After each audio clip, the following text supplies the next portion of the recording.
Hello बच्चों, चलिए प्रश्न को देखते हैं। प्रश्न मान लीजिए a 4,2, b 6,5 और c 1,4 एक त्रिभुज ABC के शीर्ष हैं। A से होकर जाने वाली मध्यमिका BC से D पर मिलती है, तो बिंदु D के निर्देशांक ज्ञात की। तो प्रश्न को हल करें उससे पहले जो प्रश्न की मुख्य अवधारणा है उस पर विचार कर लेते हैं। तो इस प्रश्न के लिए जो मुख्य अवधारणा है वह हो जाएगी मध्यमिका, या इसे हम लिख सकते हैं त्रिभुज की मध्यमिका।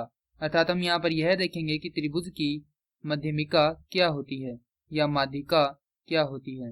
किसी त्रिभुज के एक शीर्ष से सम्मुख भुजा पर खींची गई वह रेखा जो सम्मुख भुजा को दो बराबर भागों में बांटती है त्रिभुज की माध्यिका कहलाती है। अब हमें यहाँ पर दिया गया है A, B व C क्या है, एक त्रिभुज है जिसके A शीर्ष से बिंदु D पर माध्यिका खींची गई है। और जैसा कि हमने यहाँ पर देखा है कि माध्यिका क्या होती है, सम्मुख भुजा को दो बराबर भागों में बांटती है, अर्थात BD बराबर होगा किसके, DC के। तो यदि ये बराबर हैं तो D क्या हो गया, मध्य बिंदु हो गया।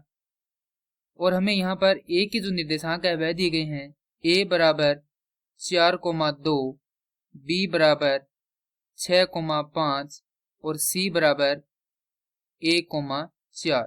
चूंकि यह जो D है वह मध्य बिंदु है किसका, BC का, तो हमें यहाँ पर केवल B व C के ही निर्देशांक लेने हैं। तो B बराबर आएगा 6,5 और C बराबर आएगा 1,4। और जैसा कि हम जानते हैं कि मध्य बिंदु के निर्देशांक बराबर होते हैं, x का मान होता है x1 योग x2 बटा में 2 और y का मान होता है y बराबर y1 योग y2 बटा में 2। तो यहाँ पर x1, x2, y1 व y2 के जो मान है वह कुछ इस प्रकार से होंगे।